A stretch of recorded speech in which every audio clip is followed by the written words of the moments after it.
Hello les investisseurs, j'espère que vous allez bien et bienvenue dans ce nouvel épisode dans lequel on va parler de Taiwan Semiconductor et d'ASML. Taiwan Semiconductor parce que les résultats du quatrième trimestre sont tombés, à savoir que la saison des résultats a commencé, on avait eu JP Morgan en début de semaine, pas mal de banques et ensuite on va continuer dans les semaines qui arrivent avec toute la grosse tech, etc. qui arrivera dans quelques semaines. Taiwan Semiconductor est pas loin des plus hauts historiques, de la même façon ASML aussi, et je vais en revenir parce que les entreprises sont liées, à savoir que Taiwan Semiconductor est un gros client des machines de ASML. Donc voilà, je vais vous reparler de ces deux entreprises et de la demande sur tout le secteur des commentaires qui ont été faits aussi de la part de Taiwan Semiconductor qui voit évidemment la demande au quotidien de par leur activité. Je parle de la demande sur tous les composants électroniques pour les ordinateurs, les téléphones, l'IA, etc. Petite information aussi pour les membres de la communauté. On a posté hier la vidéo quantitative qu'on se fait chaque semaine. On est passé sur Alstom, Landbridge, Ferrari et deux autres entreprises. Une entreprise aussi dans le médical aux États-Unis. Bref. Et je vous prépare une grosse vidéo pour lundi. Et pour ceux qui veulent nous rejoindre, vous avez les liens en description dans la communauté. On est de nombreux investisseurs maintenant à échanger tous ensemble au quotidien. Je partage aussi mes vidéos, on fait des lives, analyse d'actions précis pour travailler, etc. C'est sans engagement, donc si au bout d'un mois ça vous plaît pas, vous pouvez très bien juste rester avec YouTube. Et c'est que du contenu en plus de tout le travail que je fais du coup ici sur YouTube. Et évidemment, comme d'habitude, il s'agit en aucun cas concernant l'investissement. Je vous partage ma vision des choses sur ces deux entreprises, mais chacun prend ses propres décisions avec son argent au final. Taiwan Semiconductor, c'est la plus grande fonderie de semi-conducteurs au monde. Donc ils fabriquent les composants électroniques, en fait ils sont juste après ASML. ASML fait les machines de photolithographie, et eux en dessous ils sont en train de produire avec des usines, notamment de graver tout le silicium pour obtenir tous les composants électroniques. Donc imaginez que leurs clients c'est par exemple Nvidia, Apple, AMD, Qualcomm, pour tous les composants électroniques qui vont dans les ordinateurs, les téléphones, les serveurs de calcul en IA, tous les types de serveurs d'ailleurs, hein. Et donc voilà, c'est beaucoup utilisé évidemment de partout et ils sont omniprésents et ils voient toute la demande sur tout ce qui est en gros les composants électroniques qui permettent à la technologie informatique, etc. de fonctionner. Ils ont plus de 50% du marché de la production mondiale, sachant qu'il y a quelques gros concurrents connus. On peut penser à Samsung, à Intel, etc. Mais ça reste les plus gros. Ils investissent aussi massivement dans les usines hors de Taïwan. Il y avait eu beaucoup de peur sur la géopolitique sur cette entreprise. Et ils investissent aux États-Unis. Ça a été annoncé notamment qu'ils vont investir au moins 250 milliards de dollars en capacité de production aux US. Ça a été annoncé hier, notamment avec des discussions qu'ils ont aussi sur les taxes douanières entre Taïwan et les États-Unis. Donc ils cherchent à se diversifier, ce qui est assez intelligent.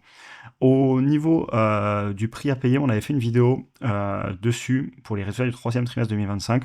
On va regarder rapidement où on était, ça n'a pas beaucoup changé, on a juste eu un trimestre en plus, donc on va pouvoir comparer un petit peu la valo, mais elle m'avait pas choqué à l'époque. Ma conclusion c'est que je la trouvais pas spécialement chère, je la trouvais plutôt au bon prix, et depuis elle est montée encore un petit peu. Ce qui m'étonne pas, parce que le narratif est à nouveau bon sur l'IA, etc., alors qu'il était mauvais cet été, rappelez-vous, ASML qui allait très mal d'un point de vue en tout cas de la valorisation, l'entreprise elle va pas si mal que ça, on en reparle après. Et on va aller regarder d'autres chiffres de ce conducteur, et après je vous relirai ma petite conclusion de l'époque. Donc on a les 4 trimestres et donc toute l'année 2025, on est à 3,8, alors il faudrait compter le nombre de zéros parce que c'est 3,809,054, donc c'est 3 millions de dollars taïwanais. Bref, on va dire 3,8, hein, et vous compterez les zéros, il y en a beaucoup. Ce que je vais vous dire, c'est que par rapport à ce que j'avais prévu dans mon analyse et dans mes chiffres, j'avais prévu qu'il ferait 3,76 en fin 2025. On vient de faire un tout petit peu mieux. Et je vous l'ai mis d'ailleurs là-haut, vous voyez. Et au niveau de mon prix cible, c'est au niveau des marges, j'étais entre 35 et 40, je me rappelle très bien de cette vidéo. Ce qui nous amenait à un prix à payer autour des 1400. Je parle ici à chaque fois de dollars taïwanais.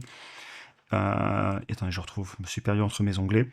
Avec des hypothèses que j'avais trouvées assez conservatrices, notamment avec le ratio de prix à payer sur les bénéfices dans le futur par le marché. Je m'étais pas mis trop à 22,5.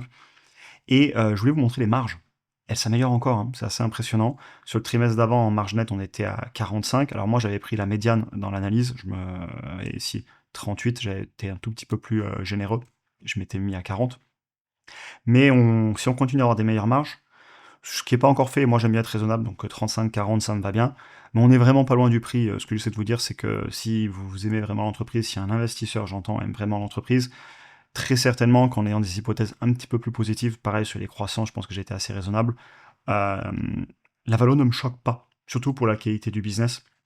Le fait aussi, ça je voulais vous en parler, c'est un petit peu plus tard, mais je vais déjà vous en parler, sur ASML.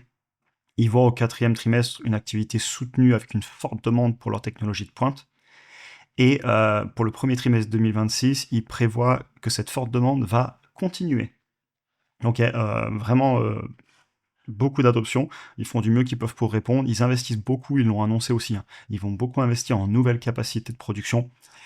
Et c'est un business. Alors, je peux pas l'avoir en portefeuille parce que j'ai déjà énormément d'exposition à l'IA, à la technologie. J'ai ASML aussi, qui est vraiment le même secteur de la production de semi-conducteurs. Donc, c'est dur pour moi de tout avoir, mais je me rappelle très bien, voilà, que on était il y a 3 mois, là, quand on était dans les 1004, je la trouvais pas chère, je la trouvais plutôt au bon prix. Et à mon avis, avec un petit peu d'hypothèses moins conservatrices que les miennes, et ou des bons résultats ou une petite correction qui peut toujours arriver, ne jamais dire jamais, la Valo me choque toujours pas. Donc évidemment, elle peut corriger sur le court terme. Personne ne sait où cotera cette entreprise dans une semaine, dans un mois, au dollar taïwanais près. On n'a pas de boule de cristal. Mais globalement, je suis pas choqué de la hausse. Je l'avais dit il y a 3 mois et je le dis encore. Et c'est peut-être pas fini. Je ne veux pas prédire. Mais je comprends les personnes qui sont rentrées à 1400, comme on en avait parlé en vidéo. Et j'aime toujours autant ce business. Je l'ai pas en portefeuille pour plein de raisons que je vous ai citées, je peux pas tout avoir en portefeuille. Mais j'ai beau regarder, hein, le dividende, ils sont tout à fait capables de le payer. Et j'avais regardé directement dans les documents financiers d'ailleurs. Vous allez voir le cash issu des opérations, je l'ai vu tout à l'heure. On est à 65 milliards de dollars. On a des capex à 40 milliards. Donc on est en train de sortir 25 milliards de free cash flow une fois qu'on a investi énormément, c'est beaucoup, hein, 40 milliards juste pour leurs outils de production, leurs usines, etc. Et leur dividende, là, il est là à 15 milliards, donc ils peuvent tout à fait le payer. Donc c'est assez propre. Le bilan, on avait déjà dû le regarder dans l'autre vidéo, je ne vais pas le refaire, je veux pas que cette vidéo soit trop longue. Je vous laisserai regarder directement les documents financiers. Et encore une fois, et j'en reparlerai sur ASML après, ce qui est impressionnant, c'est qu'il y a une vraie capacité à fixer les prix et de la demande. Alors c'est légèrement cyclique, on le sait, à ASML aussi. Mais regardez, les marges brutes, aujourd'hui, elles sont à presque 59%. Il y a 10 ans, elles étaient plutôt sous les 50%. Donc la capacité à fixer les prix est toujours là et elle s'est même améliorée. Les free cash flow, tout va très bien en termes de marge. Les bénéfices, encore mieux. La marge sur cash issu des opérations, je pense en direct, elle est à 60%. Je suis obligé de sourire. Voilà. L'entreprise investit toujours en R&D, donc très belle entreprise. Je l'avais déjà dit, donc je vais vous amener à ma conclusion. Je veux pas que cette vidéo soit trop longue. Les résultats sont très bons. Oui, il y avait quelques risques géopolitiques, quelques peurs, un petit peu de concentration de clients, un peu de concurrence aussi, certes. Mais je comprenais l'intérêt vu les chiffres, et je comprends toujours, même après la petite hausse, la valorisation ne me choque pas. Elle était un peu mieux il y a quelques mois, je vous l'ai montré avec mon prix cible, mais on n'est quand même pas si loin que ça. Comme je vous le disais, attention, ça peut être cyclique, donc ça peut corriger en bourse, et ça peut ouvrir des opportunités. D'ailleurs, me faites pas dire ce que j'ai pas dit, hein. J'ai dit que je ne l'achetais pas en ce moment parce que j'avais trop d'exposition, mais imaginez, c'est un jour, l'entreprise, elle corrige, je sais pas, sous les, je sais pas, 1000 ou un truc comme ça, je me poserais de très sérieuses questions. Mais bon, je ne peux pas tout avoir en portefeuille. Très beau business, j'aime beaucoup le secteur de tout ce qui est les composants électroniques, avec ce qui se passe, on le voit sur l'IA, etc. Je pense pas que ce soit là pour disparaître demain. En tout cas, c'est l'impression que j'ai en l'utilisant au quotidien. Et bravo à eux. Ce qui nous amène maintenant à ASML. On va en reparler. C'est une ligne que j'ai en portefeuille pour info, hein. J'ai 2500, bientôt 2600 euros de position. Je l'ai construit très rapidement, c'est allé vite, en 1 mois et demi, 2 mois, je me rappelle, c'était les tout début du school, on l'a acheté, puis après elle est très vite repassée au-delà de mon prix cible qui était jusqu'à 640 euros. Aujourd'hui, elle cote à 1149 euros, donc elle est un peu trop chère à mon goût. Mais on va en reparler parce que, notamment, il faudra certainement que je revoie les marges. Les marges s'améliorent. J'avais été très conservateur, et s'il continue à avoir une capacité à fixer les prix, pourquoi pas monter un petit peu mon prix cible. Bref, c'est le leader mondial de la fabrication de machines de photolithographie. C'est la machine qui permet de graver les substrats pour faire les composants électroniques. Et donc leurs clients, c'est clairement des gens comme TSMC, Samsung, Intel, etc. ASML avait bien souffert cet été en bourse, la valorisation était quand même très basse. Il y avait des peurs en plus cet été qui nous ont vachement aidés. La concurrence de Chine arrive, oui peut-être, il y aura certainement de la concurrence, je veux dire, encore heureux, c'est bien qu'il y ait de la concurrence. La bulle autour de l'IA, pareil, on l'a tous vécu, donc là, ça va mieux. Et de la même façon, quand je vois le commentaire de Taiwan Semiconductor qui disent qu'ils voient la demande forte et soutenue, je suis content pour ASML parce que là, tout le capex, alors oui, il va falloir fabriquer les bâtiments, plein de choses à acheter, mais il y a un moment, il va aussi falloir acheter des machines chez ASML et les entretenir. Et en plus, ils ont bien précisé qu'ils voyaient une forte demande sur leur leading edge process, donc leur technologie de pointe. Et on sait qu'ASML, ils sont très très bons là-dedans, notamment pour graver du très petit. Et je voulais aussi vous reparler des marges sur ASML, elles s'améliorent. Et c'est vrai que pendant pas mal de temps, ça parlait de concurrence, peut-être, mais en attendant, le dernier trimestre, là, ils étaient à presque 50% de marge brute contre, il y a 5 ans, 45. Donc ça fait quand même une sacrée augmentation et une belle capacité à fixer les prix. Donc oui, il y aura certainement de la concurrence, mais je ne le vois pas encore dans les marges brutes. Sachant qu'évidemment, il y a d'autres façons de voir la concurrence, mais les marges brutes restent quand même un très bon indicateur de la capacité à fixer les prix. C'est souvent ce que je regarde en premier. Et en plus, on est sur de l'entreprise industrielle, hein. ASML, il faut les fabriquer, les machines. Donc, plus de 50% de marge brute pour de l'industriel, je vais pas me plaindre. Alors oui, c'est de la haute technologie, c'est pas de l'industriel lourd de base, mais bravo à eux. Et in fine, on aura des infos bientôt. Le prochain trimestre sera publié dans quelques semaines, en fin janvier. Je remettrai évidemment mon analyse à jour, notamment au niveau des marges nettes, comme je vous le disais, le chiffre d'affaires aussi, voir si les prévisions de la direction ont changé, ou si elles évoluent. Et au final, in fine, chaque entreprise a un prix fixé par le marché. Ça, c'est l'offre et la demande à tout moment. Aujourd'hui, on me propose à SML à 1150 euros. Bah, je l'achète pas à ce prix-là. Parce que les gens sont très optimistes, ça pourrait très bien corriger, ça peut continuer. Sur le court terme, le marché fait ce qu'il veut. D'ailleurs, on peut regarder les valos sur ASML, ça pourrait être intéressant. J'avais pas prévu de vous le montrer, donc on va laisser Internet tourner. Mais oui, clairement, elle se paye plus cher en ce moment, je pense qu'on va le voir dès que les graphiques vont s'afficher. Mais c'est pas parce qu'elle se paye plus cher en ce moment que je vais être tenté de la vendre pour autant.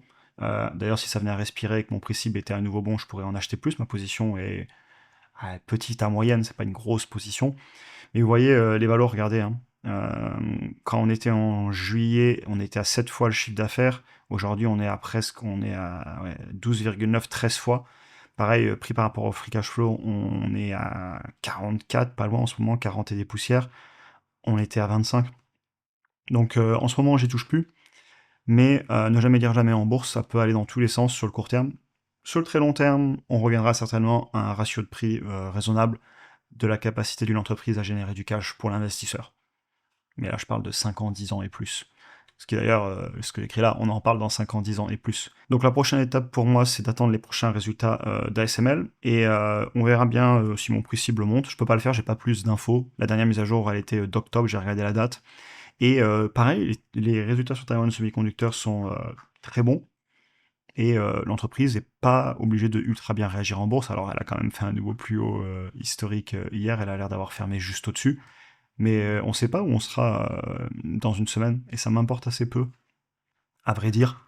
On en reparle dans 5 ans et plus. Et au niveau de la valo, pour conclure sur ASML, un peu cher à mon goût, je conserve. Si elle venait à baisser fortement, je serais content d'en racheter plus. En plus, c'est une très belle boîte européenne, ça me diversifie un petit peu en termes de zone géographique. Donc voilà, j'espère que la vidéo vous aura intéressé. Bon, ASML, on attend les résultats, je vous le disais, je ferai peut-être une vidéo dessus sur YouTube. En tout cas, je remettrai à jour, ça c'est sûr, puisque je remets à jour tous mes fichiers d'analyse pour toutes les entreprises que j'ai en portefeuille. Et Taiwan Semiconductor, bravo. J'aime le fait qu'il confirme que la demande est là. Et bon, quand je vois la puissance des outils au quotidien que j'utilise, je comprends qu'il y ait de la demande. Mais juste bravo. Je suis pas dessus parce que je peux pas tout avoir. J'étais très tenté à 1000-2004, hein, je l'ai dit dans la vidéo, vous pouvez retourner la voir, la valo ne me choquait pas, je peux juste, ce que je vous mettais dans la conclusion là, elle est où? Je peux juste pas tout acheter. Et j'ai déjà beaucoup dans le secteur de l'IA. Mais bravo à ceux qui sont dessus. Et je sais que certains parmi vous sont dessus. Donc voilà, j'espère que ça vous aura intéressé. Là, je suis reparti à fond sur les vidéos en ce moment, pour vous tenir au courant. La saison des résultats arrive, j'ai beaucoup de travail en arrière-plan. J'ai beaucoup de temps à y consacrer, et ça fait super plaisir la dynamique. Je suis aussi assez cool dans les vidéos, je vous avoue que c'est la reprise. Là, ça fait 2-3 jours que je fais des vidéos d'affilée. Je me remets dans le rythme, j'espère que vous les appréciez. Pour ceux qui veulent nous rejoindre, vous avez les liens en description, comme je vous le disais, sans engagement en plus. Je vous souhaite une excellente journée à tous, et à très bientôt pour un prochain épisode.